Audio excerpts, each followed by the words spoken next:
Hello everybody and welcome back to the TripleJump podcast. It's a video game podcast. My name is Ben. My name's Peter. And my name is Ashton. Good morning everyone. Good morning. How are we all doing? 2 weeks in a row, we're all here. I know. Wow. Unbelievable. No plops. A Although you miracle. said to me earlier... I think I'm getting sick. Oh no. She's coming down with the sick. MB's been Basically, sick. like every time I'm unwell, I get better, and then Ben will go down to work or go into like a place where there's loads of people. Her Ben.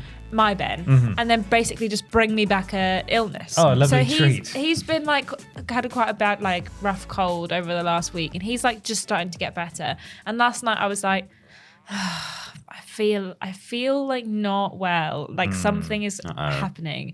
I'm hopeful that it's just like, oh, maybe I'm just a bit tired, and that's what's happening. But if I am snotty next week, that's why. Some boyfriends, you know, they come back from Blackpool with a stick of Day. rock or something. Here's a bouquet of flowers. He said, does that. Happy Valentine's Day. Here's Here's a a bunch Here's of tissues germs. for your cold that's coming. Oh dear. That's unfortunate. But I'm not sick right now, so Yes. we Not are that kind of sick anyway. moving. Whoa. Yeah, I'm sick as in cool right now. That's it. That's what that means. Are you good, Peter? Yes, very well, thank you. How are you? Yeah, I'm fine. Yeah. I do actually ache a bit from our recording yesterday, as you promised I would. I thought you might. Oh, yeah. Zero context. That's it. I ate from the video that me and Ben made yesterday. We shot a special video. Yeah. You and promised I Peter's would. hurting. Yeah.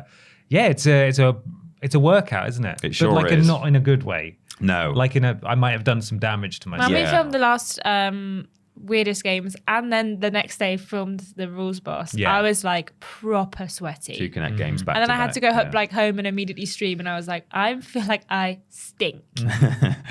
Luckily, you can't smell me through Twitch, so it was fine. Yeah. It's true. That is very true. But wait until PlayStation get that smell-o-vision installed Yeah, in yeah, the yeah. PS6, Yeah. and you'll be able to smell Ashton from your home. Imagine being able to smell your favorite streamers. How weird and Oh, disgusting I'm people that almost love certain that that's something That's somebody so has done. Awful, man. Come on. I actually We think don't want there's people who are able to smell their favorite streamers. Yeah, but because they spend find a them. lot of money. because they find them. I don't Yeah. like that at all. Well, welcome to our video game podcast. Thank you so much for joining us. Each and every week, we're sponsored by a very real video game adjacent sponsor that helps us keep the single bulb on in the studio. It's up there, still going strong. Peter, I believe you have the ad read in front of you. I do.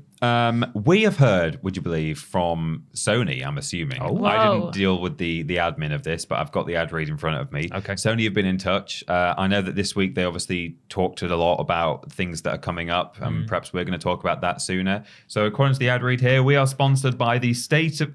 Oh no, we're sponsored by the state of the f***ing video games industry right now. That's my mistake. I read the first Whoa. 2 words and thought... it was- Blimey, you thought it was state of play. Yeah, no, it's the goddamn, oh my God, oh Jesus, the state of the industry at the moment, Jesus Christ is what it says Absolute state Whoa. of this industry. Somebody remind Ciaran that Yeah, I'll you did as send him a well. message now. there. I was gonna tell him when I got back to the studio, but Just in case we forget after 2 hours of recording a podcast. yeah. So, Wow, Yeah, so- what does that mean? I think just like you know, in the small print it says layoffs, AI, and DEI chin, which you know those are all bad things as we know. Yeah. So we're sponsored by how bad things are right now in the games industry, and What a positive sponsor. yeah, What a I'm good feeling and they good paid about us it. to. talk They about paid it. us to just Yeah, I think say all of the video games industry clubbed together to say, will you just remind everyone that things aren't great at the moment? brilliant. How much is it? Probably not that much. No, because they can't. not that much They can't spare afford. money. They're all in debt. God damn it. So Because of the Wow. state of the industry. don't worry, it's not real. Oh, thank goodness. Things Everything's are actually going great. Everything's fine. Yeah. That's wonderful news. Everyone's normal and everything's fine. So we're not sponsored by the state of the video game. State. The absolute state of the video game No, industry. we're not. We are, of course, sponsored by our wonderful patrons over at patreon.com/Team TripleJump. If you go there and support us, you get access to all sorts of rewards, including asking questions on this podcast, early access to worst and weirdest games, exclusive access to episodes of Rules Boss and Main Menu, and so much more. Thank you so much, patrons. We really appreciate you. You can also go to triplejU.mp. That's our website. That's where you can find links to everything that we do. Our shop is triplejumpshop.com if you want some wonderful merchandise. You're I'm not wearing anything. any. I'm not wearing any. I'm doubled up. This isn't available. So, but Ben's got Wha-bam. two, so that's fine. Oh, Wha-bam. and I think I've got We got Careful not to show He's the stripping. show the No tum-tum. nips. No free nips. Only on Patreon. he's wearing the grey version. of Retro his. logo shirt is still available. I think. Oh, yeah, yes, I believe it is. Yeah, I a believe it. few scraps remain. That's triplejumpshop.com. One major video out this week, in addition to everything else that's out this week. It's the as worst usual. games ever week. There Yeah. it is. Oh, okay. It's called. It's Lone Soldier. Well, you started. You Yeah. played, yeah, but I just thought because I'm not in that video and I Yeah. don't actually know what the game's like or anything about it. It's got a man with a wonderful bosom in it. It Oh, has, yeah. well then I'm interested. An again. ample bosom. I'm back on board. Worst games ever. Lone Soldier is out right now for patrons, and if you're not a patron, it's out for everyone else tomorrow. So check it out. It's also quite problematic as well. Oh, hugely, yeah. yeah. So like I'm really still bad. on board. Sounds even Sounds sicker, even man. better. Yeah. Well, without much further ado, it's time to crack on with question. Indeed. It's from Last Choice, who says, "Hey, Bab. Hey. Hi, last choice. Thanks for all the hours of entertainment. With AAA games, You're welcome. AAA games now costing so much to make and their development taking so long that they can miss 1 or 2 console generations, looking at you, GTA and Elder Scrolls in particular, are we looking at a future where we get fewer and fewer AAA games and AAA games, and AA and indie games make up the bulk of games released, and each console generation getting barely any AAA games in their lifetime? These games taking so long to make mean developers/publishers are trying to anticipate what the in thing in at least half a decade or more will be, and this contributes to them changing a game's direction several times during development. The Wonder Woman game is just the latest AAA game whose development troubles, time and investment could put a respected development team in danger. At what point does the risk versus reward, trying to predict the future and perhaps getting one shot at a game every generation, make developing AAA games not viable for anyone not called Rockstar? Thank you, last choice. Thank you, Last Choice. Just for a little bit of extra context there, I've got a small bit of write-up here from Stop it. Twisted Voxel, who gives some details on the Wonder Woman example. Monolith Productions' Wonder Woman game is reportedly facing significant development challenges, with costs already exceeding $100 million, despite the title being years away from release. Bless you. According to a recent report by Bloomberg, the game underwent a reboot in early 2024 and has struggled to establish a cohesive vision. The situation reflects broader turmoil within Warner Brothers games, which has suffered multiple financial setbacks due to underperforming releases. The article continues, the publisher faced a difficult 2023, including a $200 million write-down following the poor reception of Suicide Squad, Kill the Justice League, and another $100 million in losses attributed to Harry Potter Quidditch Champions and Multiverses. So that's just one example. That's what's going on at Warner Brothers, but we are seeing similar things elsewhere, or certainly we're seeing similar development times on big projects, and occasionally also bad news from stuff that's been in development a long time. I think in the news for this Wonder Woman game as well, there was literally a comment from somebody at Warner Bros. Being like, we haven't got the time and the money to invest in new IPs and stories. So we're just going with what we know works. Yeah, they started something in 2023. I think Monolith started a different project, or did they cancel it? They'd been working on it already, and then it ended in 2023. Yeah, for 3 years. It was a brand new IP, new world, new characters, and then Warner Brothers eventually, after 3 years, said, "Oh no, you know what? No, let's not do that. Do Wonder Woman, but take ages on it." Yeah. Anybody got the weird news that was submitted to us about the Warner Brothers person? Oh, no, I didn't pick it up because it just made me annoyed. Okay. It was very much, he was like, I don't play games. And He's a now fired, he was a very senior up in Warner Brothers. He was the CEO. And then he was like, he's like, I never play games. And it came out that he was like, I think that Suicide Squad's going to be $1 billion game. $1 billion deal. Yep. Yeah. These are the people who are making these decisions. They're so out of touch. And that's probably the perfect storm, is that you've got them at the helm, these out of touch people. But even if you did have, people who really knew what they were doing, what should be being worked on, and so on, even without those issues you have halfway through development where suddenly there's a big swing and, we're changing to this completely different thing because we don't know what we're doing.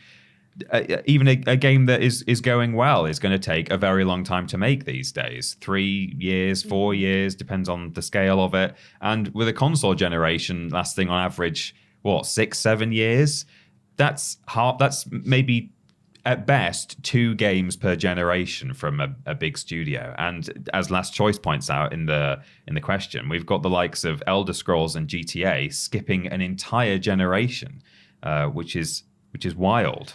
I mean, I can see this continuing, hopefully not worsening, but I do think it's likely that the situation we're in now, where AAAs are coming out far less often than they used to, is probably going to be par for the course. I think the definition of a AAA game has kind of shifted in this generation a little bit, because like things like, you know, GTA 6 and Starfield to an extent, those are kind of like your standout AAA games that are like years in development, made by big studios, big games that like have a big, well, Starfield they were hoping would have a bigger impact than it did. But I also think that we do see quite a lot of studios that do make AAA games launching. They just don't quite make the splash that they used to, because the games market is so like constant and big nowadays. I don't like the idea of like a quadruple A game. That annoys me. But I do think that the idea of a AAA game is now very wide in terms of like that remit of things that it fits down. And I also think that AA games also have shifted a little bit, and the idea of an indie game has shifted. Like everything is, the scale of these is now much bigger than they used to be. Skull and Bones was touted as a quadruple A game. Yeah. Look how well that did. That went really well. Because it cost them so much money to make, not because it was... No. But when you like look back at the last year, for example, there is on paper quite a lot of AAA games that did launch. And those games did well, but if we're saying a AAA game is the likes of something like GTA or Elder Scrolls, those I think are a different breed of game. Like those games are like culture shockers more so than what a regular AAA is. I don't think it's as bad in terms of like AAA games being only once or twice a year. I think that we actually do get quite a few of them. It's just whether they are as impactful as we used to think every single AAA game would be. I do think that, you know, the market is shifting a lot, and we do see a lot more AA and indie games taking the world by storm. I think partially because they're so reactive to things as well, whereas I do feel like AAA games aren't always super reactive when it comes to like evolving and the game shifting with the fan base. If you look at like Dave the Diver, for example, like that game came out, did really well, and has had so many content packs that are like constantly kind of coming out. The next one's due out this year, and it's so reactive to like what's in, like Dredge and Dave the Diver got their collaboration sorted so quick that like both those games were doing amazing when that launched, and it was a great ploy for them to do that.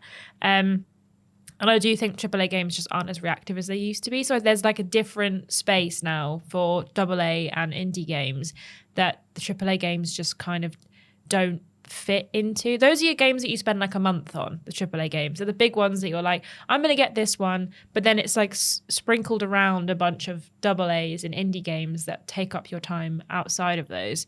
So I do think it's a big risk/reward thing when it comes to these AAA games, but I also think we have to redefine what we view as a AAA game that's gonna make it a big splash. Yeah. If that made sense, maybe even answer the question even a little bit. Oh, I completely agree, because that's exactly what I wrote as well. I do think it's time to reclassify potentially what AAA games even are. Xbox were ridiculed a number of years ago for saying that they were setting up a quadruple A studio. I don't know if you remember that. It's like, what the hell's that? That's silly. That doesn't make any sense. And while it's true that they did not set up a quadruple A studio, I think when we're talking about the likes of Rockstar, we're talking about the power of a GTA or Red Dead Redemption. They really are in a league of their own, so much so, as we've talked about recently on the podcast, they can actually dictate when other games are releasing. Those are quadruple A, if such a term even exists. But if we want to sliding scale, just downgrade everything else, then maybe that would make sense as well. Maybe the single A, double A, triple A, quadruple A thing just is completely irrelevant. We should scrap that entirely, because there are studios and publishers and franchises that are just so massive that they simply cannot miss, and they can afford to take a long time out. And it is obviously frustrating, but that is sort of where we are with budgets ballooning. And until that is addressed, we're not going to really see any meaningful change in that area. And realistically, everyone's still going to refer to things as AAA because that's just the accepted vernacular. And we're not going to have a town hall meeting and say, right, everyone, we're calling it something else now. Here are the new rules. We're going to put everyone in a tier and we're going to work it out. That's not how it's going to work. You're right though, Ashton, in that we are still getting bloody loads of games. You know, Kingdom Come Deliverance 2, I would argue, is probably a AAA game. Even though it's from a smaller studio, I'd say that it, like a Baldur's Gate 3 as well. I'd also argue that is a AAA game. Absolutely. It all depends on, I suppose, definitions that are fluctuating and but that's kind of the energy that a AAA game can only be from one of the big ones. You know, your Ubisofts, your EAs, those are your AAA game studios. But actually, you're right, we do get a lot of AAA vibes from much smaller studios. Yeah, it's a big semantic issue as much as anything. Yeah. I feel like we've kind of technologically we've sailed past a sweet spot where if you think back to the PS1 or the PS2 or the Nintendo and Xbox equivalents, in those generations you could well have had 2 or 3. On the PS1 I can think of several franchises where there were 3 installments that came out on that one console generation, and then as games have gotten bigger and the budgets have ballooned, as Ben says, that is what has slowed us down. And you have to factor in that cumulatively across all the studios and publishers across the whole industry, which is much bigger now than it once was, we're probably still getting more games than we ever have gotten. It's just that an individual studio, maybe they will only release 2 or 3 games per generation, but fortunately there's going to be a whole bunch of other studios of a similar scale or producing stuff of similar quality also making games at the same time. So we still get probably more games than we ever have, even if any individual studio is perhaps not putting out what they might have put out, the rate of output that they might have had in the noughties, for example. Short of the entire bubble bursting, which hopefully won't happen, and I don't think it will, something does need to change. And I don't know when that's going to come about, because surely things can't get you can't have the next GTA coming out in 20 years. No. That simply is, it's unthinkable. I wonder if there will be a shift that we'll see in the next few years, given the success of these smaller titles, whether we will see the big studios be more inclined to try smaller, cheaper, but still just as good games to try and recoup money between big, massive developments like these. Because I feel like we get a lot of really successful smaller games at the moment, and I wonder if there'll be a sort of idea. You know how it's live service games are great. This was 4 years ago, and they were let's all make live service games. I wonder if in a few years' time we'll see, this year the big thing is these smaller, more succinct games that have done really well. Maybe we should make those instead. And that would be nice. I want to shout out in particular Ryuga Gotoku Studio, which is very easy for me to say. The developers of the Like a Dragon series. Yeah. Because they have clearly, it's not for everyone, that series, but they have found a way to develop games and get new Like a Dragon games out at least once every 2 years. Yeah. They are the only studio that are seemingly capable of doing that. And yes, there's a lot of reused assets. And yes, you are in a lot of the same locations. But that fan base is rabid for it. It's not going to apply to every franchise. Naturally, GTA couldn't do this, for example. But they have really mastered it, I think. And according to Wikipedia, there's 300 plus employees there at the moment, which, is a reasonably sized studio for sure. But if we go back from 2020, we had Yakuza Like a Dragon, Judgment Remastered, Virtua Fighter Ultimate Showdown, then into 2021, Lost Judgment, Super Monkey Ball Banana Mania, and then in 2023, Like a Dragon Ishin, and then Like a Dragon Gaiden, The Man Who Erased His Name. Then last year we had Like a Dragon Infinite Wealth, names. Super Monkey Ball Banana Rumble, which is, the peak of them, Virtua Fighter 5 REVO, and then this month, we've got Like a Dragon Pirate Yakuza in Hawaii. Yeah, this month. So these games, the Judgment games, the Like a Dragon games, the Yakuza games, they are all coming out with such frightening frequency. And the fact that they're partnered with Sega now also means, unlike in the olden days, these things get a worldwide, localized, language-wise at least, release. You're not waiting for years. So you are getting, if you're a fan of this franchise, you are eating incredibly well. I don't know what magic sauce they've got over there. It may be as simple as we are really well-managed teams working internally, always got something churning, or could be that they just don't give a flip about reusing every asset under the sun. Yeah. But it works. Or they're like the bar is set at an achievable level. Yeah, we don't need every game to be bigger than the last. We just need to keep it turning over. And I think that is such, clearly, pending some disaster, a really and horrific crunch rumors, that's clearly very sustainable for that studio. And I think a lot of others should probably strive for the same. Well, because the same was true at one point of Ubisoft and Assassin's Creed. They were putting games out pretty much annually, and they kind of were criticized for that almost, because they were, reusing assets, but also because, as well as doing that, they had the scale and the bloat of an Assassin's Creed game or of an Ubisoft game. That didn't feel like the way to do it. And actually, they could have killed two birds with one stone by paring those games back a little bit, and then had an easier time of releasing one every year if that's what they want to do. Assassin's Creed Mirage was much smaller and a nice kind of midpoint between what is seemingly a massive game with shadows and was a massive game with Odyssey, was Valhalla was the one I was thinking of. It was a kind of middle, nice sized jumping off point from the middle point. So it's not necessarily a good thing to expect studios to put out games super frequently, because then you can end up with a product that you're not as happy with, and they can end up taking criticism for that. So there is a fine line to walk, I think. Definitely. But it's doable, seemingly. Not everything has to be that big, but just people's expectations are so mental. And we're, the more and more, the bigger the video game industry gets, the more money men come in, and then they only want to see profits. And then it's just a whole repeating cycle over and over again. And that's where we are now. And we can't go down this road any further, surely. The live service bubble has burst. You can't keep going for this stuff. It's not going to work. There's not an endless pot of money there. We've had so many high-profile flops that surely we're going to start to see some things, as you said, Peter, pared back a little bit, perhaps. Yeah.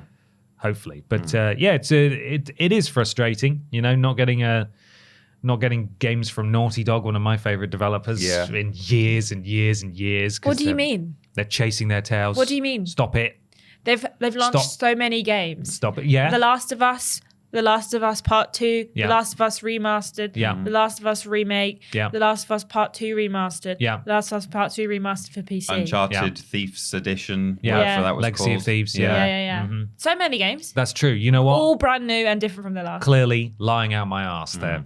Should we move on to what? Oh yeah, so this section was announced during last night's State of Play. Oh, okay, I missed this. It's brand new. It's called What We Playin. Wow.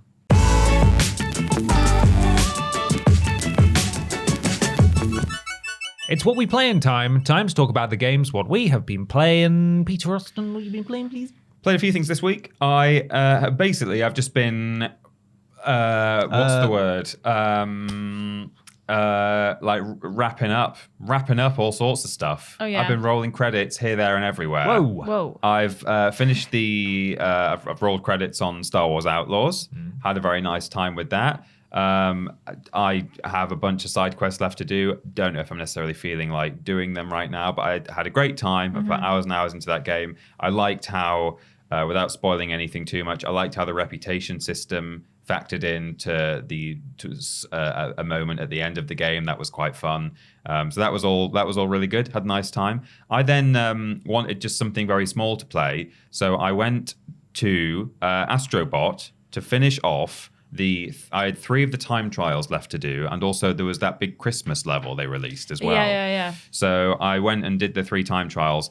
I don't know if you remember, but each one is kind of tied to one of the like animal power-up things you can get. Is this like the speedrun levels? Yeah, the speedrun things, yeah. So the first one I did of the 3 that I had remaining was really good. It was the punching one, which is a frog, I think, or something. So you're just smashing stuff while you're running, and that was fine.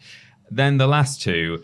I didn't have a very good time with because it was my 2 least favorite power-ups, which is the monkey one. The monkey one. I hate the monkey. Hate the monkey one. Not good. And then like the one where you inflate and float through the sky and then go down. Yeah. I just wish that you could inflate and deflate on opposite triggers, because it will like inflate up to a point, and then if you press it again, usually it will deflate, but if you've only inflated a little bit, it will continue to inflate. So you can't necessarily perfectly control. So it would just be good if they mapped it onto each side. But anyway, I did all those. Did the Christmas one as well. I thought that was really nice. The Christmas one. Have you played that? Have you played it, Ben? No, I haven't, no. No, it was good. It's more just of it's like an open world level. You get there and it's just this big area you can and there's go a bunch and of like explore. changeable you can change what power up you've got at any point. Yeah, they're all there, so you have to just go and pick them up and move around the map and do different things and unwrap presents and stuff. So it felt a bit weird playing a Christmas. I'd forgotten that existed. I only went to play the time trials, and then as I was flying through the galaxy, I sort of heard ho ho ho, and this world appeared, and I was like, oh okay. I'll save that for next Christmas. Yeah, it did yeah. feel a bit strange. But anyway, I've now completed everything that there currently is to do on Astrobot and had a very nice time. And then also, I have fought and defeated all of the bosses in Orcs Must Die Death Trap. And I've had a very nice time. They've just released a new patch, which has added the ability to buy as many barricades as you like at a very high cost, which is a very good thing to do, because when you're playing solo and you're limited to 22 barricades or something, it's like, well, how am I going to block off all of these corridors? There were 2 maps in that game where if they were one of the 3 options I had to go to the next mission, I would never, ever, ever choose them, no matter how bad the caveats of the other 2 were. I'd be like, I'm going to take that Which really ones are bad fish market, and I think dry docks. I love the fish Not market. dry docks. That's Spoilers a Mario ahead. level, I think. I love the fish market. I think fish market I don't like. Did you play it solo or with Ben? With Ben. All right, okay, yeah. Yeah. It's probably a bit better with someone else. Yeah, But I managed to that one. So I've been playing it this week, but I managed to get it so they all have to go like on the underneath bit. Even the people who are coming from right next to the. oh, that's good. They like I managed to just kind of push them down by some real jiggery pokery with the barricades, and I was like, yes. Yeah. See, I like to use barricades to make a nice, like, snaky maze. Is this to put the loads of stuff through. 4,000 costing barricade? The ones Yeah, that, like, I mean, I've buff, upgraded mine, so they're 3,000. but they buff yeah. the stuff. Yeah. We've been using those. But using standard barricades, it's nice to build like a maze for them to walk through. But if you are playing solo on a level where you can only guard like basically one corridor and all the other open areas need blocking off, you spend most of your barricades blocking those off, and then you have hardly any left to build a fun little kill box. So yeah, with the new patch, it's really good. That only came through though after I'd finished defeating all the generals, so it would have been nice if that had come through sooner. I also realized you can unlock the War Mage from the first game. Maximilian. Max from the I've been trilogy. playing it. I was like, oh, what are these things around? And Ben was like, yeah, I found one of those. And then wandered around and just found them all immediately. And it was like, you've unlocked Maximilian. I had no And I was idea like, any of those nice. were there, because all I would ever do is beeline to the various people who will upgrade your stuff and then go straight to a mission. And then after I'd literally just defeated the last boss, I remember hearing that you can unlock Max, and I thought he would unlock after I defeat the last general. So I Googled it, and it's like, no, you can get him from the very beginning by collecting like 5 little things in the overworld. Yeah. So I would just wish they'd flagged that up to begin with. I only found them because I was waiting for MB to buy some traps, and I was meandering Yeah. around. I was like, what are these floating things about? I would have wanted to play as him from the start, and now I don't really have an incentive to go back and play any more of the game because I've defeated all the generals. And all I'll say apart from that is that apparently the last guy is meant to be really hard, and I absolutely trounced him first time. I got really lucky with where the rift spawned. It was like underground, and he's got a sniper rifle, but he just couldn't really shoot me very much. And for some reason, I think I'd got a lot of good perks through that run as well. So it was just a bit of a dream combination, and he was the easiest boss I fought. So, but there we go. Those are the three things I've been playing this week. I played some more Dragon Age: The Veilguard. I've been mopping up all of the companion quests before going in and doing some of the last. Well, I don't know how close I am to the end. I think I'm pretty close to the end at this point. Killed mad dragons. They cannot stop being killed by me. I'm so good at killing dragons. Stop killing the dragons. No, but they have to stop beefing with me, and I'd stop beefing with them. I have to say, I really enjoyed a lot of the companion quests and their stories, and I don't want to dismiss the story they did with Tash, but like I can't help but feel like that is the weakest companion quest lot that you have to do. They have like their whole story arc, what's going on with them, and like some of the writing is a little bit like there's kind of no nuance to it a little bit. It's very much, I understand, well no I don't understand. People were obviously upset because of Tash's like gender journey throughout the game, and that is not what I'm upset about, and I'm not upset full stop. But just the only issue I had was that like I felt like it was really kind of just blatant, like we wrote this in, and there's kind of no nuance, and doesn't really feel like super not necessary, that's not the right word, but it just felt a bit like this quest is go and have dinner with your mum, and that's fine, but like I'm also trying to save the world, and I'm like, and now I'm going for dinner with your mum, and like it's fine, and the end of their quest is really interesting, and I liked where it went. There's just like that kind of middle part of the quest where it's all about their relationship with their mum, but you never really like see the relationship being particularly positive, so it's kind of like difficult to be like on board, and it's kind of, you're just kind of watching it happen. And I did think that like that was the only part where I was like, I feel we could have done this a bit better. Like I appreciate you putting it in, I think it's important like story to tell. I just wish they'd have kind of maybe done it with a little more nuance and just grace. Yeah, a little bit. But I am still enjoying that game. I do need to finish the main missions and stop getting distracted by everything else. Stop killing dragons. I cannot stop. They just keep putting dragons in my Keep beefing on way. her. But yeah, so I've played more of that. Haven't finished it yet. I'm hoping I'm going to finish it soon. I need to knuckle down and finish it. I've been playing some more Power Wash Sim. I played something else, but I can't tell you about it yet. So I'll tell you about it next week. And then the other thing I played quite a lot of Orcs Must Die Death Trap. I've been playing it in co-op with MB.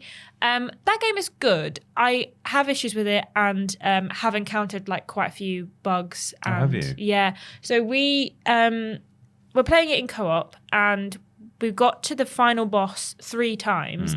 The first 2 times, the game bugged out. So the first time we spawned in and like it wouldn't let us put any barricades down.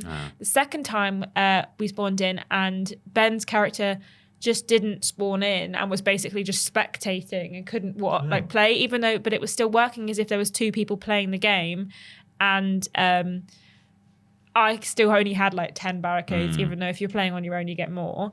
And then on top of that, he like left and came back, and then it just automatically started the wave without us having put anything down. So we just basically got just shafted by all the orcs. And I have been enjoying it. I do feel like some of the maps are just like a little bit too big. Yeah. And when it's only the one, I mean, I've only played up to the first boss, which we like defeated the other day, and I do sometimes feel where I'm like, wait, you can see that there would be 2 rifts on this map. However, when there is just the one, like it feels pointless. There's like back areas of the map that I've never ever been to, because why would I run all the way over there? But what if there's a special secret? Well, sometimes there are what if treasure Maximilian 2 is over there? Oh my god. Wow. But yeah, and I do think that like the combat is quite fun, and when you find a way to get them to be like using the traps, it's great. But the amount of times we're kind of like, well, they're just walking a different way, and I can't. There's one area, I don't know what map it's on. I think it might be the docks map, where like the rift is kind of at the bottom of a ramp. Is that the docks map that I'm thinking of? I can't remember. There's a bit. It's got a massive area that I never go to because there's no point. And then there's this one bit where you can get to the rift the other way, but we tried to block it off, but they just walk through a set piece. Like you can't put a barricade there, but they'll just walk round it because they can walk through the little house, but you can't place a barricade inside the little house, which is kind of annoying. But it is good fun. I have been enjoying it, and it's good in co-op. I just, I wish that like it was a bit more Orcs Must Die. Yeah, like me it too. makes me want to play Orcs Must Die 3 again, because I'm like, well, there's all these areas that I can't actually put traps down. Like I've got all these ceiling traps that I've put loads of money into, and now can't actually do anything with them. Yeah, that particularly annoys me, is that there are so many open air areas, or areas that do have a ceiling, but it's like 30 feet in the air. Yeah. And it's like, well, there's no point having ceiling traps in here. So Yeah. it does feel like it's, I've enjoyed it. I've had fun, but it's not traditional Orcs Must Die, which Yeah. I guess is why they've not given it a numbered entry. So I feel like there's a few areas that I've like really enjoyed, and like a few maps that we would pick because we know how to do them. And a couple of like the caveats of maps and stuff are interesting, and the way it loads up in the cards and stuff I do find like add quite a lot of fun into it. There's a specific one, I think it is the fish market, where we managed to like get them all to have to go through this underground area, and then we're just pushing them all into the water, which was nice. But yeah, it's good. I do just wish it was a little more condensed, some of the areas, because they feel massive. And then when there's one guy left and he's managed to wander himself off, and you have to go find him because he's meandered the complete wrong way. I'm just glad they got rid of par time, which all the previous games have had. Like if you don't kill everyone within 6 minutes, then you only get 4 stars. Or if like I don't like it, I also managed to yeet Ben and lose like 10 rift points, because you lose a bunch of rift points if you die. And I was playing as Maximilian, who has like these jump pads that can use.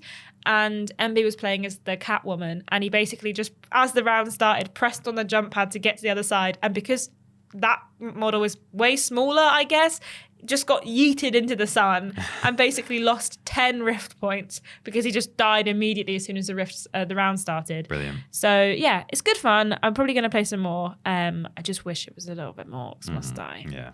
But that's all I've played this week. I had a big Xbox week. Oh, yeah? I've been playing a lot of Xbox recently anyway, because I have been cat sitting for Sir Thomas Campbell while he's been on holiday and living in his flat, and I couldn't be asked to drag the PS5 over. Understandable. It is massive. Because I'd needed to attach a trailer to the car. Yeah. So I took my Series S and I've been playing lots of things there.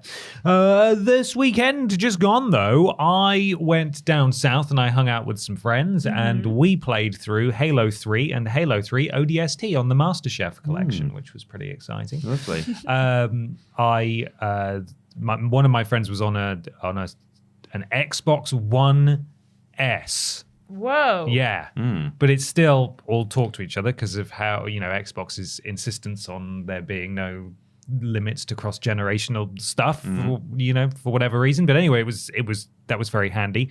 I've never seen really the Xbox One UI in great detail because I've never had one, and it's basically identical to the series, which I found a little disappointing because I feel a bit miffed if I upgraded to the new system and it basically just looked exactly the same. Regardless, we had a few teething issues in that I forgot that I didn't have the MasterChef collection installed, so I needed to download like 40 gigabytes before it would then let me launch it to customize what it was actually installing, which was annoying because I would have preferred to have done that at the point of installation.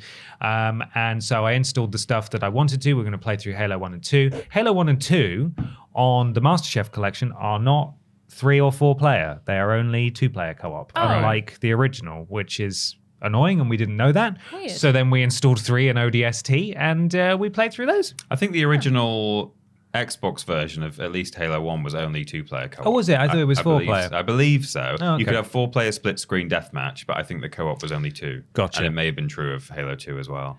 Well, it scuppered our plans regardless. Get told, Ben. Well, exactly. We played through these on Legendary, which was actually quite fun because, it was hard, but because there were 3 of us, as long as one of us was far enough back, the others would just respawn practically straight away. And we kept beating the par time for each level as well. So at the end of each at the end of each mission, there was just a cacophony of achievement noises going off in the room, one after the other. And also, really weird, me and my friend were playing on Series X and S respectively, and obviously there was the One S there as well. He didn't get this, the One S user, on his loading screen, but I think because it was playing catch up, or the two versions were talking to each other, for us on the Series, on the loading screen, it displayed in like very blocky sort of Minecraft-esque font literally every seemingly command line that the game was doing. So it said the voice lines, it said like kill all units, end cutscene, Oh my God. start load sequence, and it was like, this is really strange. And it happened throughout Halo 3 and ODST. It was very, very odd, but also quite interesting to see all the Weird. stuff laid out there.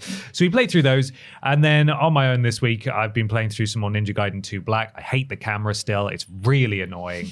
I think I'm on chapter like 10. I did spoil it for myself by Googling how many chapters because I wasn't sure. 17, I think. So I'm making progress. And I played a bit more Far Cry New Dawn in co-op as well. Still enjoying that, although it does have a rather, I can't remember if you remember from Far Cry 6, but it has a rather grotesque currency system, premium currency system, where a lot of Far Cry New Dawn is about, because of it's in a post-nuclear apocalypse setting, is about crafting weapons rather than buying them, and crafting vehicles rather than buying them or finding them and bringing them back or whatever. Crafting vehicles is so funny. It's ridiculous. I had to save up so many springs to build the worst helicopter you've ever seen. Yeah. However, don't worry. Probably one of the main reasons it's so hard to find and it takes so long to get all these materials together is because you can buy New Dawn bucks. You can buy scrap bucks, of course, and just build It's this like stuff Fallout, straight away. Because there's the amount of times I was like hunting for, I think it actually was springs in Fallout, and it was like, well, if you know, You've got to get the fans. if you pay £1, Screws. yeah, the fans, the screws, not the springs, yeah. If you pay £1, you can get 100 springs, and I'm not paying you money for this. I'm going to find all of the fans I could possibly find. It feels very predatory, and it is, honestly, it's such a huge it takes up such a huge part of the like workbench screen. Like, hey, buy things. And the fact it's still there like 5-6 years, I don't know, it was not that long ago, but like it's still there several years later in this game, I think is pretty horrible. So I'm not a fan of that. But I'm the co-op partner. I'm not the actual the host of the game. So I'm getting to experience all the bugs, and there's a lot of bugs. So not only does player 2 not actually get to initiate any missions, talk to any NPCs. Like Gotham Knights. A little bit, yeah. Yeah. But also, enemies are in different locations than they are in the host's game. So if you got like a giant bear barreling towards you and you're trying to shoot them, and you're shooting at basically like a phantom bear, because in the host's game the bear is in a different place. Right. So you'll get the bear's like 10 feet away from you. You get smacked in the back of the head by a ghost bear that doesn't exist, and you die. And it's like this is at points unplayable. Yeah. But the most fun is obviously the vehicles just like doing flips and just controlling like absolute crap. That's the best bit about I said the to bugs. MB, I was like, oh, do you want to play Fallout? Not Fallout, Far Cry New Dawn. And he was like, why would we play Far Cry? He's like, did you not remember what happened with 6? I was like, yeah, but it was funny. He was like, absolutely not. It's buggy as hell. So much so that I feel like enough time has passed where I am ready to get hurt again by Far Cry 6 by playing it again in co-op once I've done with New Dawn. We need them to make a new one. So I we know. can experience Well, the Ubisoft's going to bugginess from die new one. first, and I know. Feels like they'll be it. like, well, "Why do you want a new one? All you did was complain about 6. We're not making a Yeah. new one for you." We love playing games what we hate. Yeah, that's why we like Borderlands. Anyway, that is all I have played. Lovely. Well, now it's time for question 2, Finally. which comes with Big Money Bobby Vegas. Wah. This podcast is running long, gang.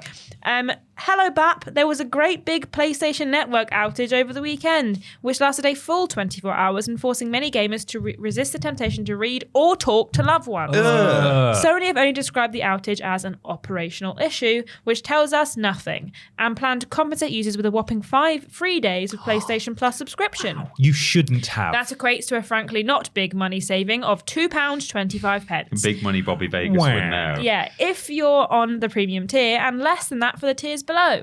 Is this good enough from Sony? Should they have been more communicative during the outage itself? What would have been an appropriate level of compensation for a weekend outage when gamers are most likely to be online? Much love from Caesar's Palace's big breakfast buffet, big money Bobby Vegas.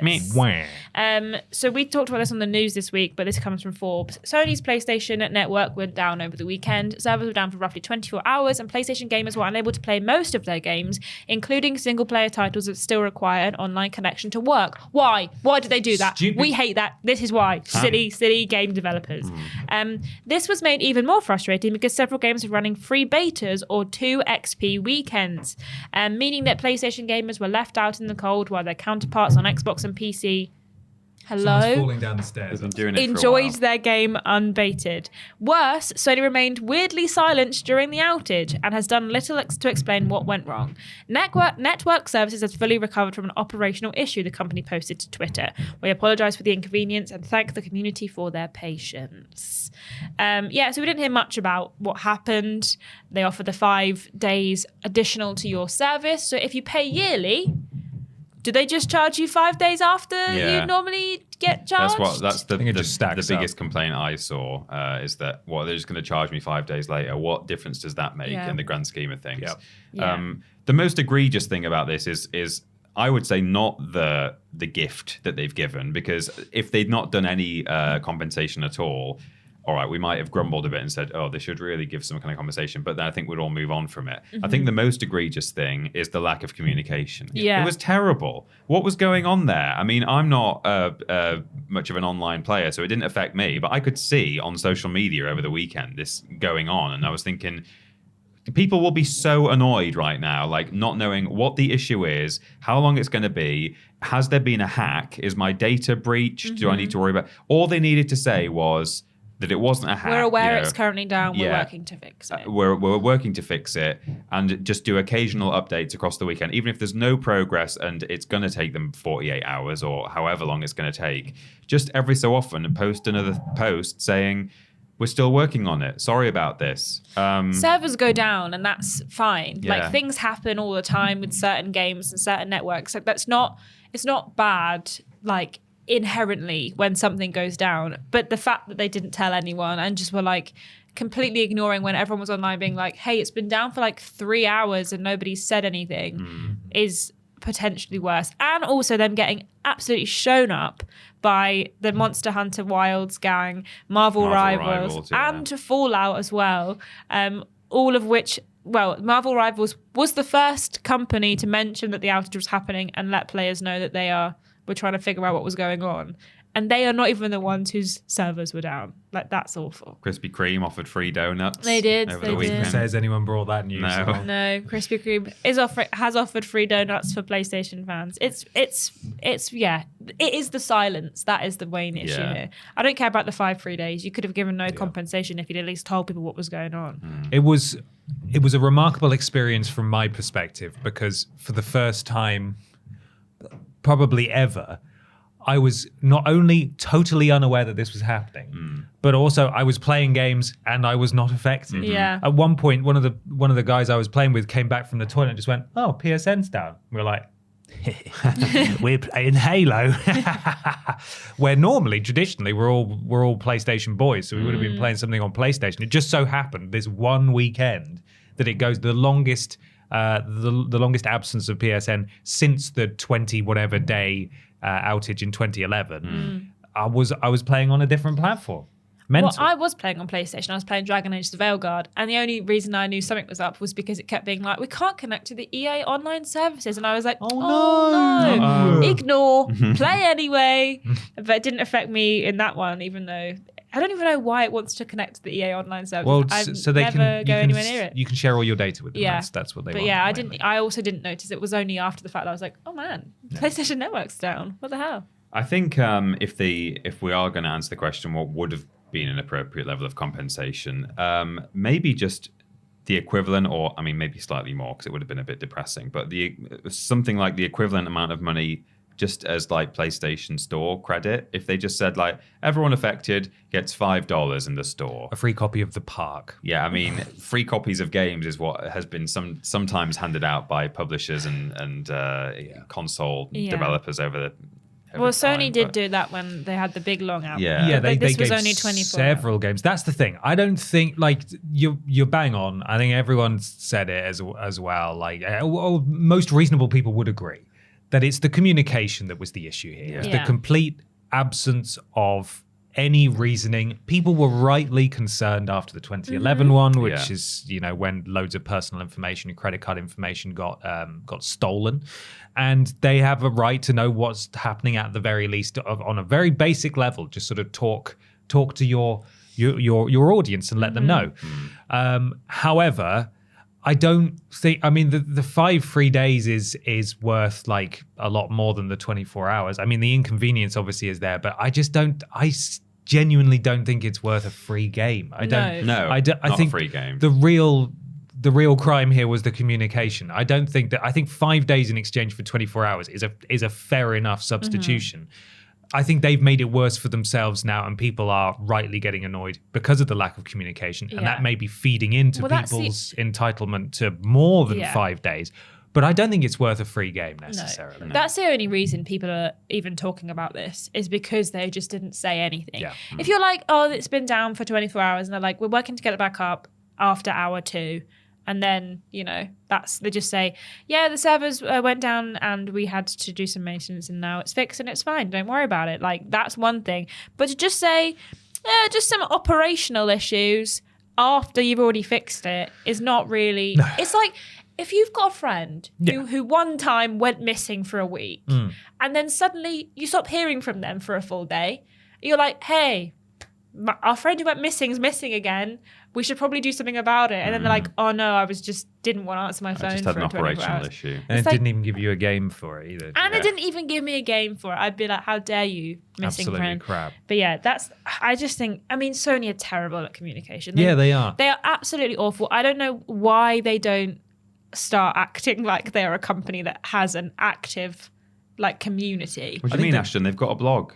They do have a blog. But they didn't post about it on the blog either. Didn't they closed out years ago now? I think that especially during the Jim Ryan era, they closed down all the Ask PlayStation accounts, because I think the Ask PlayStation one was the only one that actually ended up tweeting during that period. Acknowledged it. But it used to be far more active. People could tweet questions and it would get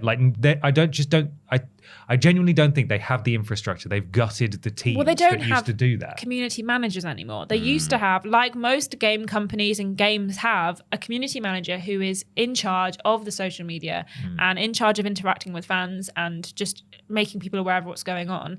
And that's one of the most useful things and the best reactions people get to games. It's like, oh man, the Baldur's Gate 3 community team are so good at replying to things and getting people's help.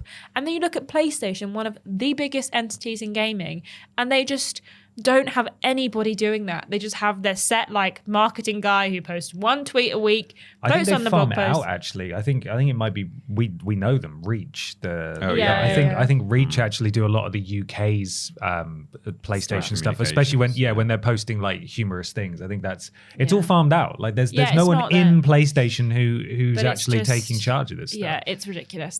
It's terrible, and they need to work on it. I think it's the usual thing that we've talked about before, where PlayStation do things because they just kind of feel they can get away with not actually being very good at certain aspects of running a business. The most damaging thing here is that it will have potentially pushed people who would otherwise have played PlayStation that day into other ecosystems, which is a small drop in the ocean. Not many people are going to do that. Not many people have the privilege of being able to do that. But if you sat there I really wanted to play my PS5 today, oh, I can't. Okay, I'm going to go log on to Steam and play some of those games. And then you potentially lose that person from the PlayStation ecosystem for however long it takes them to finish that game. Or they might just say, you know what, can't be asked to come back. I've got loads of things to play here, actually. But I doubt that's going to make a huge difference. They can do what they want. Well, it's time to move on to oh my God. Oh, it smells really real stinky peculiar. Weird and bad stench. It's weird news.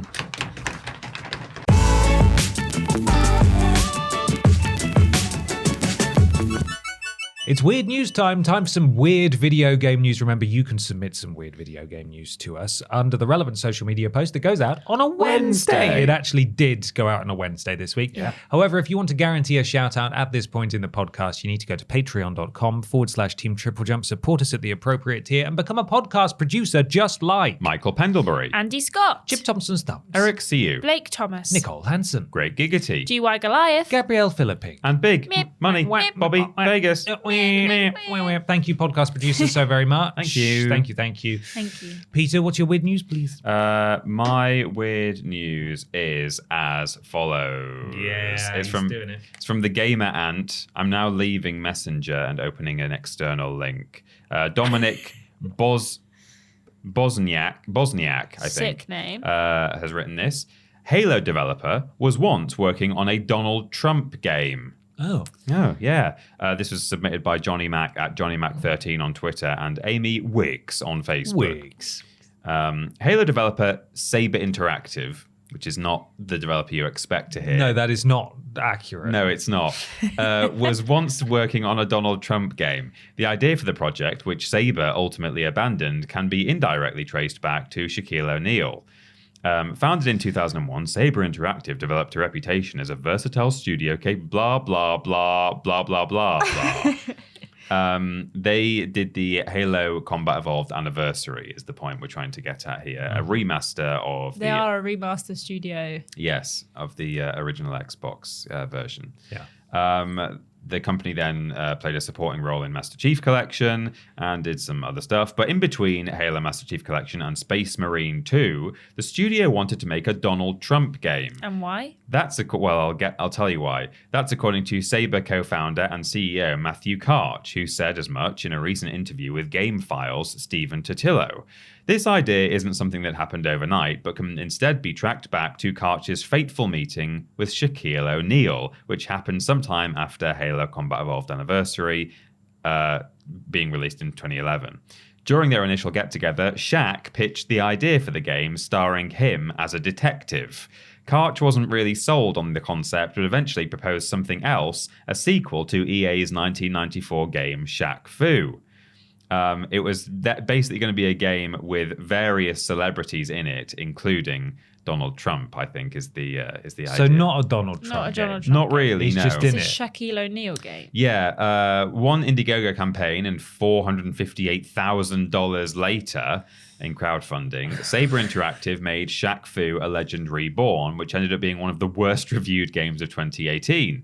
The fighting game even got Barack Obama-themed DLC in the form of Barack Fu: The Adventures of Dirty Barry. Dirty Barry. Which, in Karch's own words, absolutely nobody played. Yeah. Then... Is Dirty Barry... Is that referring to Barack Obama, or is he fighting somebody called Dirty Barry? I don't know. That's Is it what a I pun want on to know. Dirty Harry? Oh, maybe. But still a who's bit Barry? dodgy, though, isn't Yeah. it? Yeah.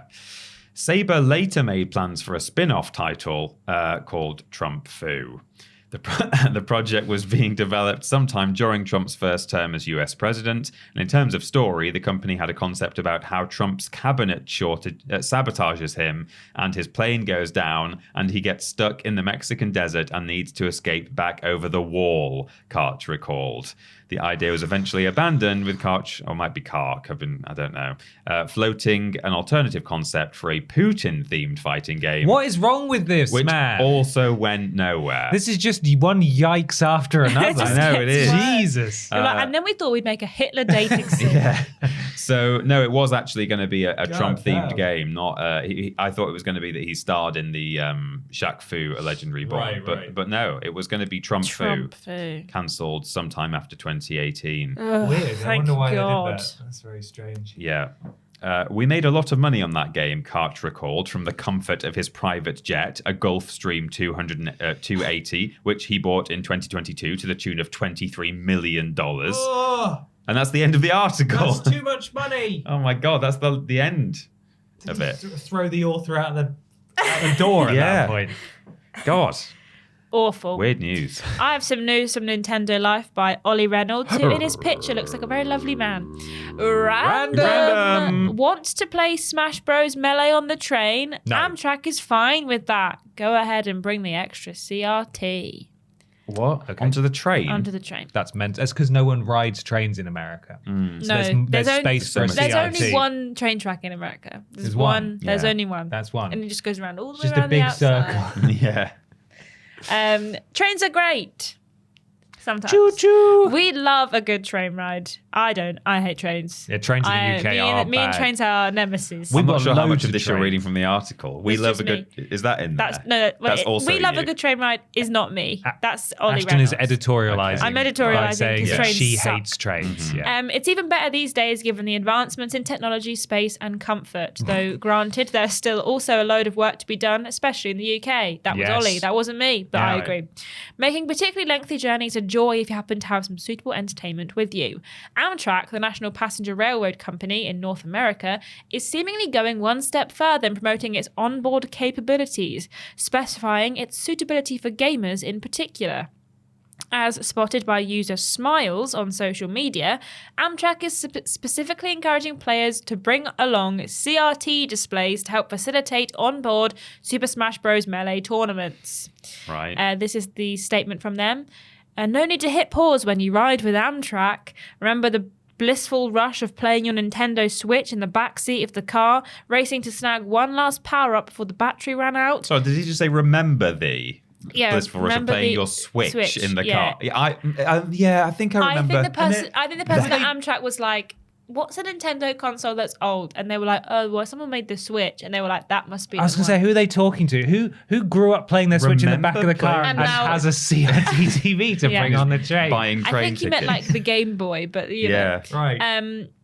Not a care in the world as someone else took care of the driving. There's good news. The technological wizards at Amtrak have created a sort of time machine that simulates this experience. But now there's You no... can do that now. But now there's no parental... They're wizards, Peter. Switch is Excuse a me. currently supported console. Excuse me and Ollie are trying to tell you a story. Sorry, Ashton and sorry. Ollie. I'm cross. But now there's no parental figure Wizards. threatening to turn the car around and take away your gaming device.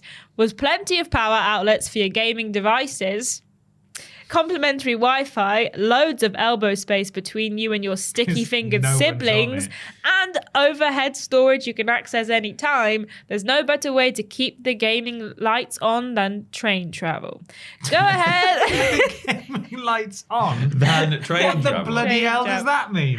It says there's no better way to keep the gaming lights on than train Thank travel. God we have trains, otherwise games would be gone. I'm now. starting to think the author Go isn't a real ahead and bossaroo. bring you that know? extra CRT for the Smash Melee tournament Extra or an CRT. entire dual screen monitor setup. You would be far from the first. Was this written by the former CEO of Warner Brothers? I guarantee you, if you bring a CRT TV and a group of people who want to play Smash Bros onto an Amtrak train, you will be asked to Yeah, not Somebody's remove going that. to do TV, it. yeah. Amtrak is bigging up its ample elbow room. You don't have to sacrifice comfort to maintain your virtual farm/criminal empire, storage facilities, and of course onboard Wi-Fi capabilities for those looking to connect online with the likes of the Nintendo Switch, the Steam Deck, and more. Sounds pretty good to us, especially if you're about to head out on a particularly lengthy journey. We'll admittedly probably just settle for our Switch and a good book. But if you're in the mood for an impromptu Smash Bros. Melee tournament, then it sounds like Amtrak has you covered. You can't settle for your Phew. Switch without a time machine, as we all know. I love when I was a child playing the Switch in the back of my parents' car with my sticky-fingered siblings. Wizards. Yeah. That's a bonkers thing to advertise. Yeah. Somebody wrote Hey, this. fellow gamers. Yeah. Do you love CRTs? Someone's dad wrote this, like, who was like, well, my kids have a Switch. Do you love CRTs but also remember playing the Switch as a child? No. Which is it? Mental. I've got some weird news. Yeah? My weird news. Is it as weird as mine? You know what? Is it? It's pretty weird. Mine and Ollie's? Well, I don't know about Ollie. What about mine? I don't know. Oh. I'll tell you. Yeah. You can make up your own mind. all Okay. right? So from Jonathan Wong on Facebook. Top fan. Top fan. Relation. This is written by Damien McFerrin from Time Extension. Random. This is hilarious, it says in quotes. Is that just, that's the headline? This is hilarious. New, in quotation marks, Iranian PS1 consoles cause amusement online. Oh. Sony stopped making its PS1 console a few decades ago now, and while we've had the PlayStation Classic back in 2018, the Japanese electronics giant is very much focused on modern tech today, pushing its manufacturing might behind the PS5 and PS5 Pro. However, given the popularity of the PS1, it's easy to understand why some people might be hankering after a factory-fresh console for their collection, something that industrious resellers in Iran are attempting to provide. As noted by game developer Elias Dayler, refurbished PS1 consoles are doing the rounds in Iran and even come in specially created boxes which, it is claimed, are sold as new systems. Here's the tweet. My friend from Iran told me about how some people sell refurbished PS1s in new boxes over there, pretending that it's new stock and a brand new console. This is hilarious. There they are. Oh, Look at the PS1. hey, I'm That's just for glad to Peter hear Austin. that PS1s are being refurbed. Yeah. So it's in a box that looks very similar to the PS4 box, and the logo is just they've cut the PS from PS5, and then it's just a vertical line with not the right spacing. Yeah. It doesn't look. Right. It looks so fake. I think I can import one of these Almost certainly. potentially. Yeah. I don't know if it will play, but you know. My friend from Iran told me how I've read that. The image supplied by Dayler shows a stack of Mark I PS1 systems all sealed up in plastic alongside the rather ropey reproduction packaging. Would you be tempted by such an offer, or would you prefer the original box rather than this slightly off-brand example? Let us know with a comment. This is hilarious. This is hilarious. Would you buy one? No. I can't even think about buying one. I'm just laughing so much. Let me know with a comment. No, it's hilarious. You've got to go to this I have website. let you know with a comment. No, I want you to go to Time I Extension am and leave it. comment. bereft of ribs. You've got to leave a comment, please. I am rolling on the floor laughing. Ruffle man. My ass has fallen off. I am laughing so hard. It's big discussion Yes. time.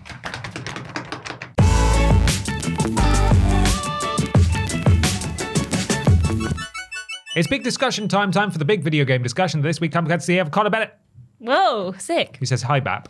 Sick. Sorry, hey, Bap. There was a PlayStation State of Play on Wednesday. There was. Please use the question mark at the end of this comment as an excuse to discuss what was shown during the stream? Question mark? Thank you, Connor. Question mark. Thank you, Connor. So yeah, State of Play, that happened Wednesday, 10 p.m. Thankfully, we're able to talk about it on this podcast. They didn't do Thursday evening, which is what they usually bloody do. Initial thought, before we start running through each thing and we have a little discussion. Sorry, a big discussion. yeah. What did you make of it? What do you think of I it thought strength-wise? it was all right. I can see that there were things in there that aren't actually for me, but were a bit more mass appeal than we sometimes get. So I can see that objectively it was a bit better than normal, but for me, I didn't really enjoy it very much. There were like one or two things I'm interested in. I was so sleepy. It was 10 p.m. and I wanted to go to bed. But there was a few things that got me excited, but for the most part, not super into it. So, I mean, that's pretty much Sony's MO. I suppose so, yeah. I was quite impressed, actually. I thought this was probably one of the strongest state of plays that we've had in recent memory. It helps that there were a few things in there that actively appealed to me, obviously, but it was way better than I was expecting it to be. It obviously was never going to be a world beater. We need a showcase. We need a big showcase that tells us what all the big upcoming games are. There were a few notable omissions, potentially depending on what you expected to be there. Ghost of Yotei, what's it called? Death Stranding 2.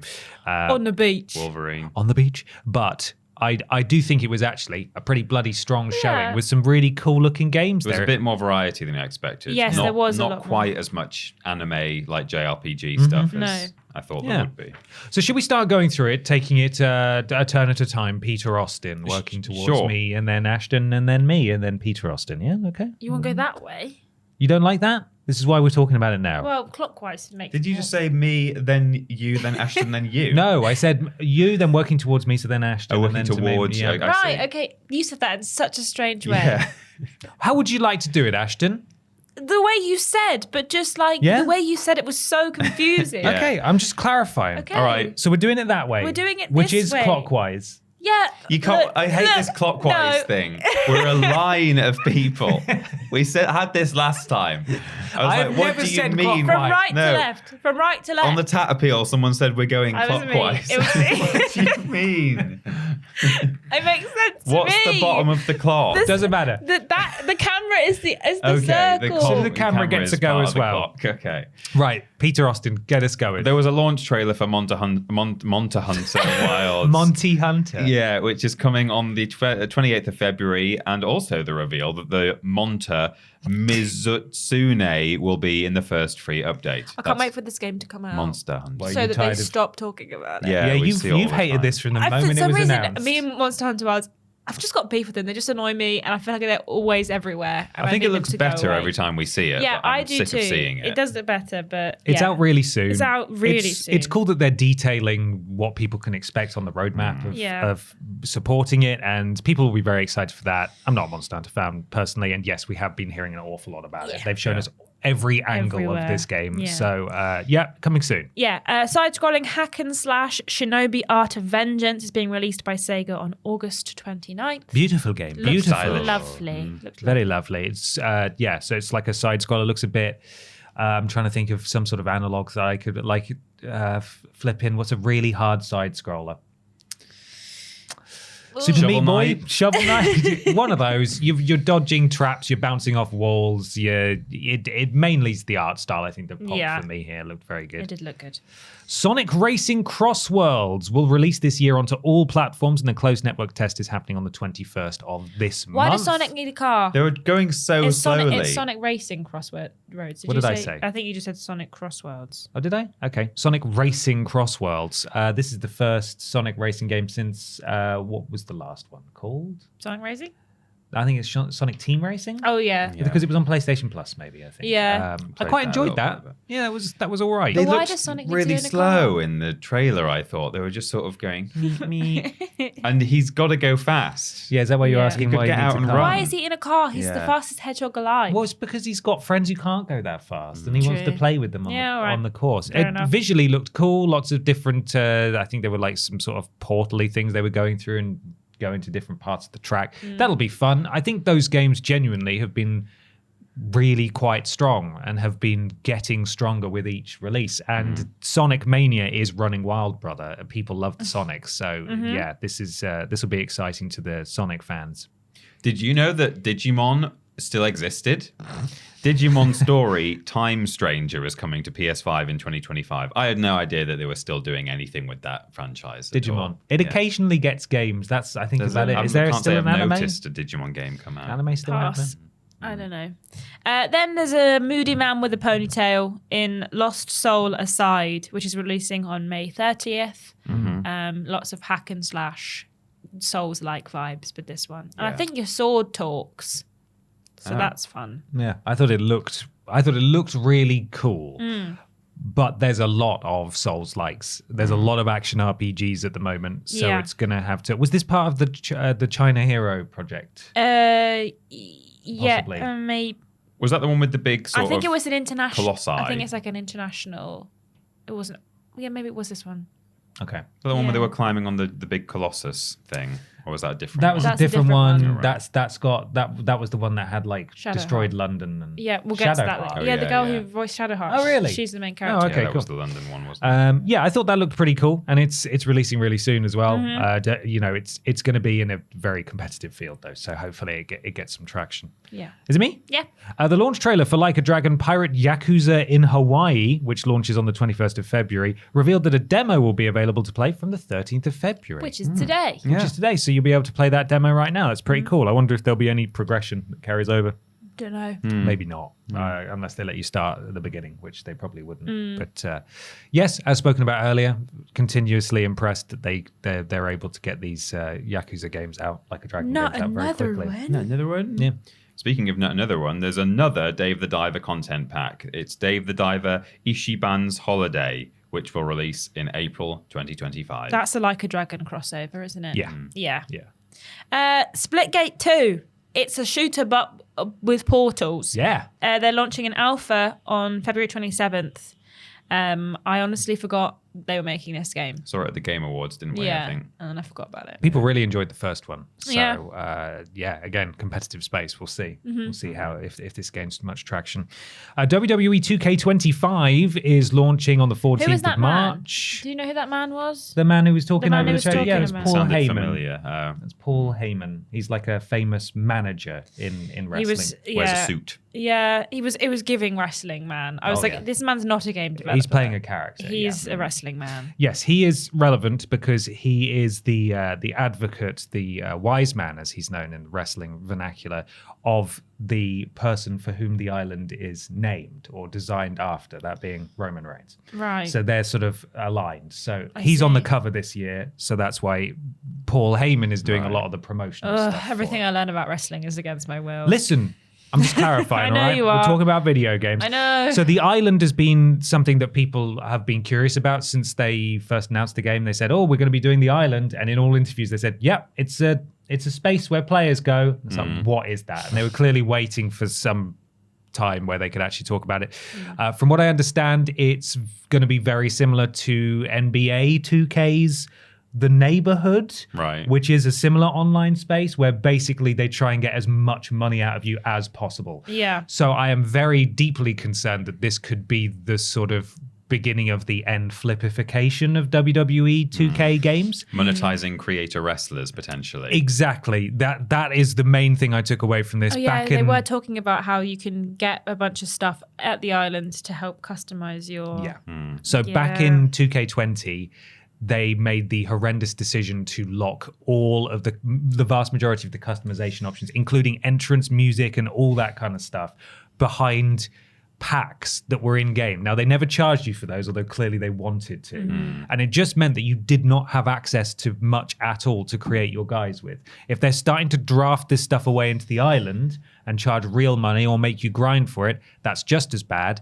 And similarly, a similar warning with the NBA 2K series, the My Rise thing, like the single player story where you create a character, that has now become fully enveloped by the neighborhood aspect of NBA 2K, and we could start to see that in the WWE games as well. And I hate the idea of that. Yeah. As much as this intrigues me and it looks weird Yeah. and a bit crap and could be quite fun, I'm very worried that this is actually just going to ruin the experience across the board. So hopefully that won't happen. But don't worry, because Randy's here. No, not Randy's plural. Randy's plural. Randy's are here because Borderlands 4 got a release date, September 23rd, and a state of play dedicated to it will take place in the spring. And we had Randy Pitchford in a loud shirt, and Randy who? Vellum. Any offers? No? I don't. It begins with a V. I Right. think it's Vellum. And we saw some Borderlands 4.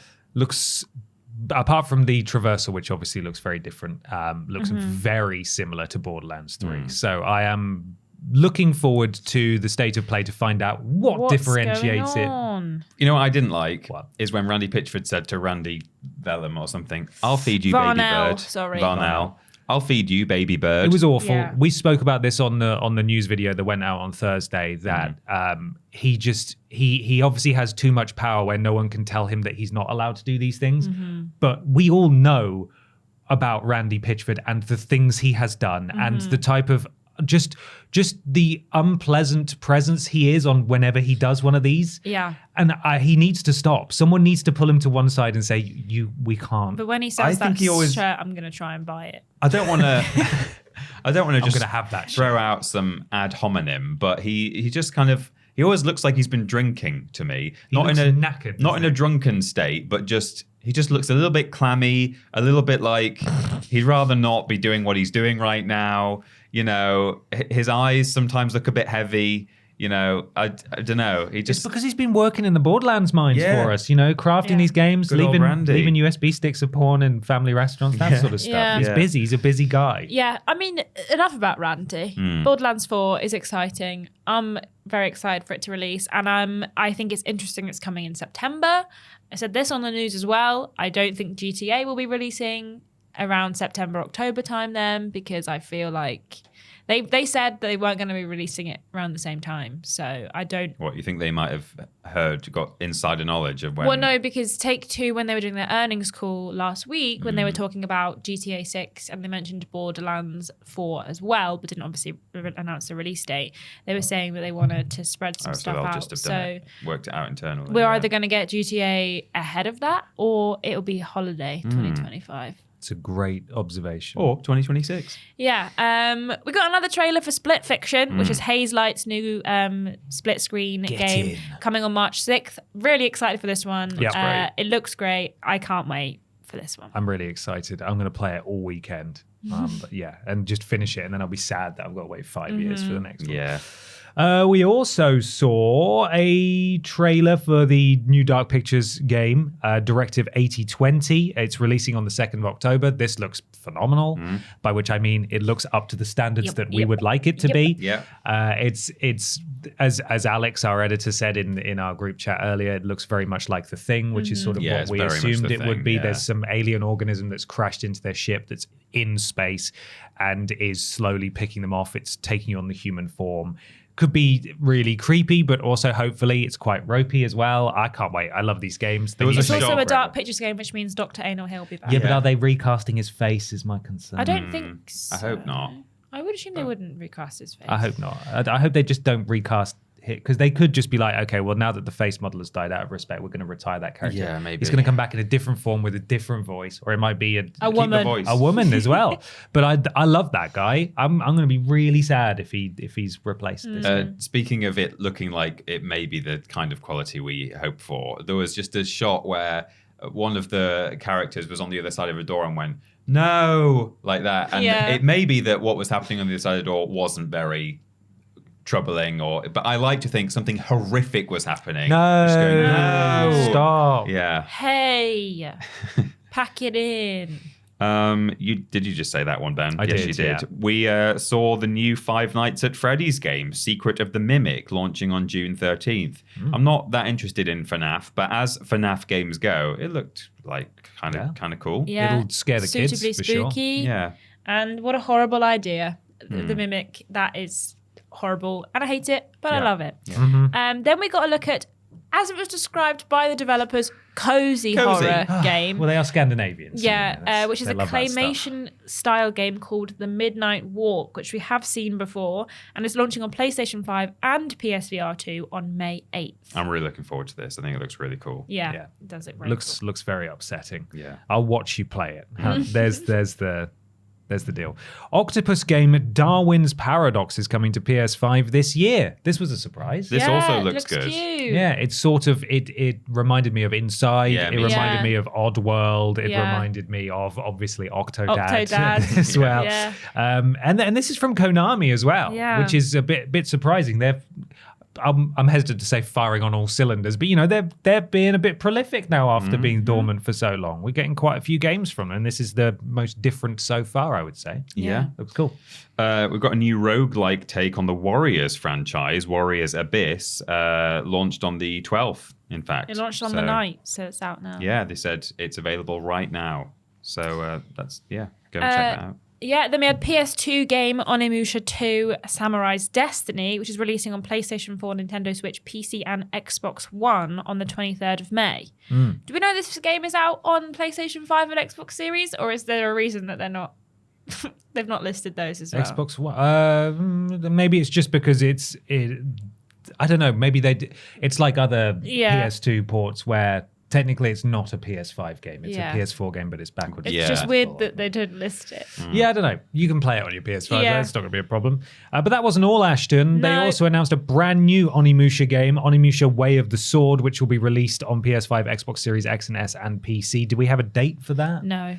I quite liked how this looked. It started off very serious, and then there was just a little glimpse of humor in there as well. I was like, oh, I quite like this protagonist. That's fun.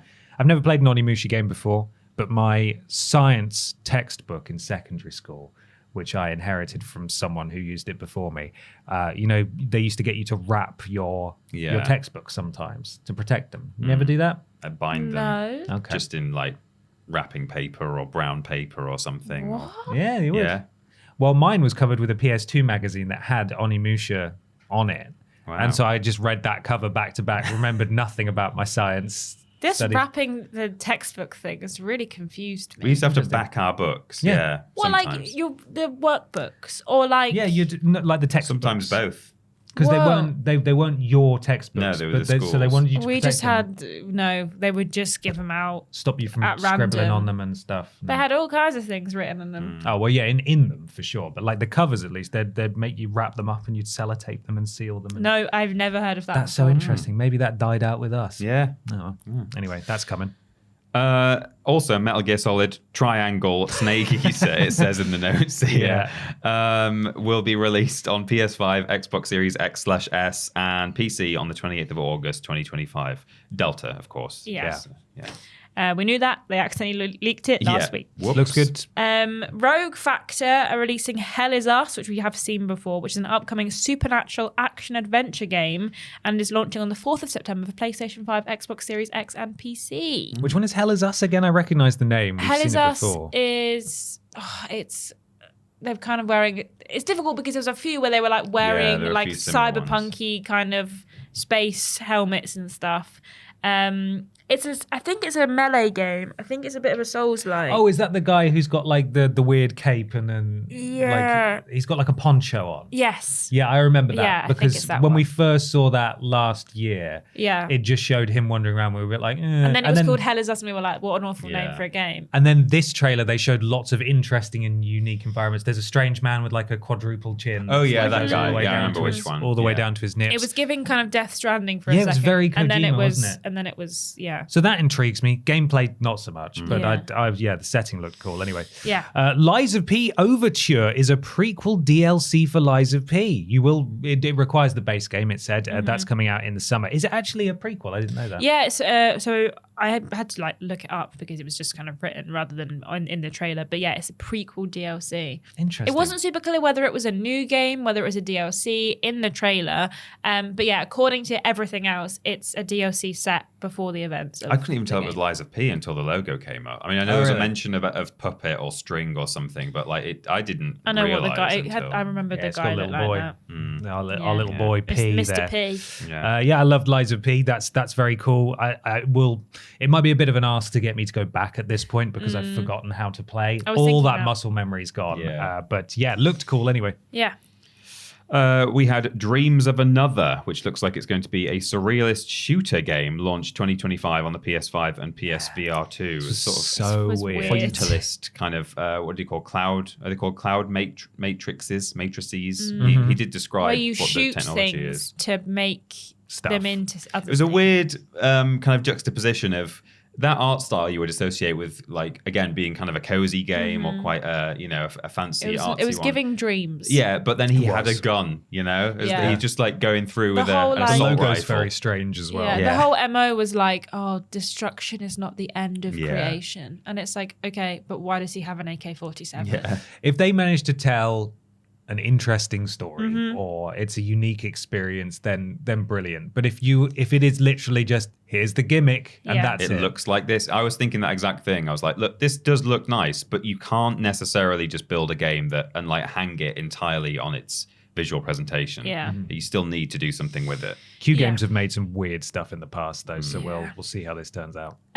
Days Gone remastered. Wow, great. Which includes new content like a speedrunning mode and like a horde mode and other stuff. It's coming on April 25th. Excited? It's not Bloodborne, is it? I mean, I'm happy for Days Gone because it is a good game and it got a lot of shtick. It got a lot of stick. I think perhaps unfairly because of the state that its review code was in. Yeah. But actually, it was a really decent game, and I hope a lot of people give it a go with this remaster. And I thought when I saw this, I thought there's hope. They remastered a PS4 game. Cool. Could they maybe do another remaster? Maybe one that starts with blood and ends with born? No. Yeah. No. No. Of course they didn't do that. Why would they do that? It's me now, isn't Yes. it? Yeah. Stellar Blade is getting new DLC in June 2025. The DLC sees Stellar Blade partner with the goddess of victory, Nikki, to bring a new outfit, boss battle, and collectibles. Are you excited? No, So much. I've not played Stellar Blade. No. I've not played it. Then we saw a little bit of Blueprints, an upcoming indie title arriving to the game catalog later in 2025. I thought this looked great. Yeah, it was a nice art style. I love the title as well. Blueprints. Blueprints, yeah. It's a puzzler about like moving rooms in houses and stuff, and it looked really good. And it's coming day one to PlayStation Plus catalog when it launches. Yeah. Yep.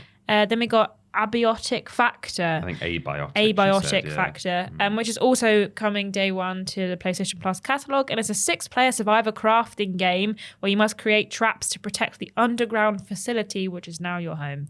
That's coming in the summer and looked fine. Yeah. I like that it's 6-player as well. Yeah. That's good because me and my friends can never find a game that we can actually play unless it's bloody Marvel Got too Rivals. many friends. It reminded me just slightly of Lethal Company, just kind of Yeah, aesthetically. Yeah, if it's kind of fun, goofy looking. I'm in. Tides of Annihilation is currently in development for PS5. This had my favourite moment of the whole state of play. Oh, yeah? When a character walked on stage and said, "It's something about the aura. Oh, God, it's all a yeah. bit weird." That was or really something bad. like that, and I like cackled with laughter. Yeah. Because you have actually very, very talented voice actress who played Shadowheart, whose name I always forget, who is in this game playing the main character, and then seemingly someone who is not English who's doing, "Oh, what? Good night, Van Dyke. Cheerio." Something's wrong with it." Yeah, that was really jarring. Yeah, it was. That was my not the best favourite delivered line. It cracked There me were up. loads of people in the chat were seeing this and saying, Shadow of the Colossus 2? Shadow of the Colossus 2? It's like, what on earth do you think Shadow of the Colossus is? Just because there's a big thing. It's a London Eye You can't collapse just there. any game where you climb on a monster. It could be Shadow of the Colossus. I'm very Yeah. excited. It looked cool. Yeah. The setting looked interesting. Destroyed London. I have no idea what the context is. Obviously the acting on the main character will be good, but the question is, will the writing be good? Oh, blimey, governor. Yeah, what's it about? I think what some are we of doing it, here? there were suggestions it might have been a bit Arthurian. She talked about the table at one point, and then there's a sword. So I don't know if it's going to be a little bit kind of Knights of Camelot sort of thing. Looked weird, in my opinion. Yes. Was that me? I didn't know. Yeah, it's Peter now. Oh, yeah, it is. Metal Eden is coming from Raycon Games. Raycon. I think it's Raycon. Raycon. It's a cyberpunk shooter where you'll find yourself traveling to the center of a planet, defeating enemies as you go to find a core. Tuesday, 6th of May. That's coming out. That looked cool. Yeah. I like the art style of that, but I don't know if it's another action RPG kind of thing. Yeah. don't I know. think so. Oh, no, hang on. No, that's not what this is. This is the one that's an actual...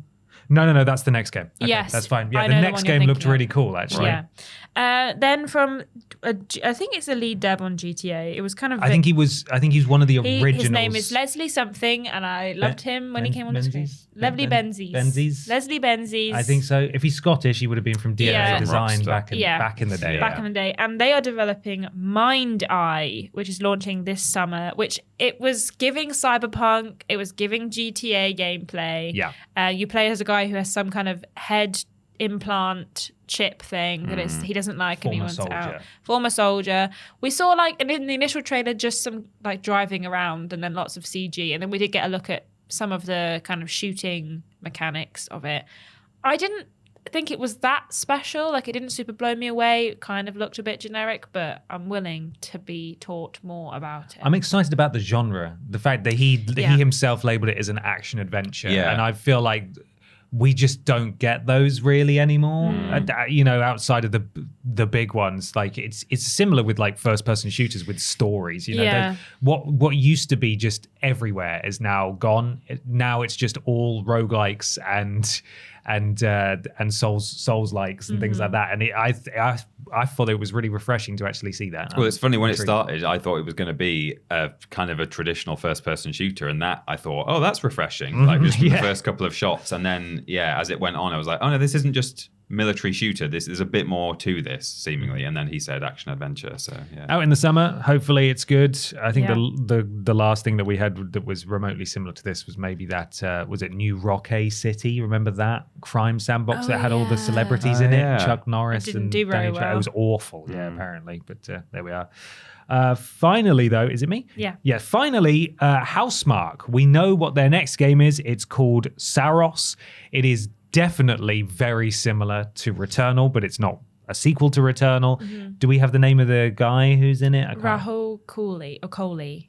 He was in Midnight Mass, the Fall of the House of Usher, and most importantly, iZombie. iZombie as well.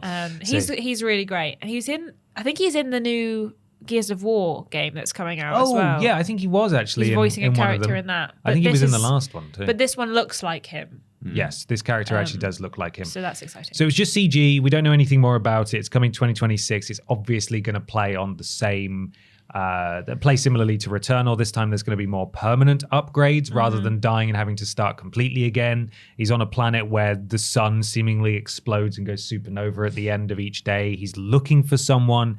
And at the end of the trailer, we can see the big alien thing that's come up in front of him is like got a huge spiral of projectiles that presumably he's going to have to get out of the way of, much like Returnal. Yeah, sort of bullet hell style. Very intrigued by this. They've labeled it as like the culmination of Housemarque's formula or format, and yes, very interested. Yeah. I think he did name drop Returnal in his discussion, like his chat, didn't he? I think he said after what we've done with Returnal. Yeah, this is what we're doing now. More of a focus on narrative, perhaps. Less punishing to newcomers. More meaningful progression between deaths would be. It seems to have similar themes to Returnal, but is not a sequel. It's just sort of a spiritual successor, if you will. Yeah. Looks good though. It does. 2026, that one's coming. Yes. And that was State of Play. I thought there was some good stuff there.